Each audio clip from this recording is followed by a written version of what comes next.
दशम श्रेणी आलोक विषय आउ गोटे डाउट देखा जोटा आम प्राय देखी था जे पिलांकर डाउट रही जाए क्लीयर हवा बर्तमान जदि गोटे प्रतिफलन पृष्ठ थाए समतल पृष्ठ ये गोटे प्रतिफलन पृष्ठ समतल पृष्ठ जो कौन हुए ना एक अंकित अभिलंब गोटे थाए अभिलंब या आम अंकित अभिलंब नहीं पार आउ जो कौन ये अंकित अभिलंब देकर जाए ताकू कहुए आपतित रश्मि आउ जो रे बाहर की जाए ताकू आम प्रतिफलित रश्मि। तो बर्तमान ये देखु यू आउटा हूँ आमर समतल पृष्ठ जोटा कि प्रतिफलन पृष्ठ आम कहूँ आउ जो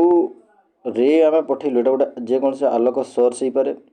आलोक रश्मि जोटा आसे ताको आपतित रश्मि कहुए आपतित रश्मि आपतित रश्मि ये गोटे अभिलंब ये हूँ तुम आपंकर अभिलंब। तो आपतित रश्मि आ प्रतिफलित रश्मि सेम एंगल रे बारंती आम जाचु जदि ये थीटा हुए देन ये ऑल्सो थीटा ही हम सामान हे 30 डिग्री हेल्ले ये भी 30 डिग्री हम ठीक अच्छे। आउ पूराटा केते डिग्री होता है ये पूराटा हूँ 90 डिग्री ठीक तो ये कनसेप्ट गुड़ाई क्वेश्चन हो पार कौन क्वेश्चन तेल आपतित कण बा आपतन कण आ प्रतिफलन कण ये दुटा कण होता बर्तमान जदि मु कहि आपतित रश्मि और समतल पृष्ठर एंगल जदि 30 डिग्री हुए देन ये थीटा केते हम पूराटा आम जाचु 90 देन ये 60 डिग्री किसी हम ठीक अच्छे। तो ये गोटे उदाहरण मुझे जेकोसी एंगल मागी आम काढ़ी पार मुझे कहि ये 50 डिग्री हुए देन ये केते हम ये भी ऑल्सो 50 डिग्री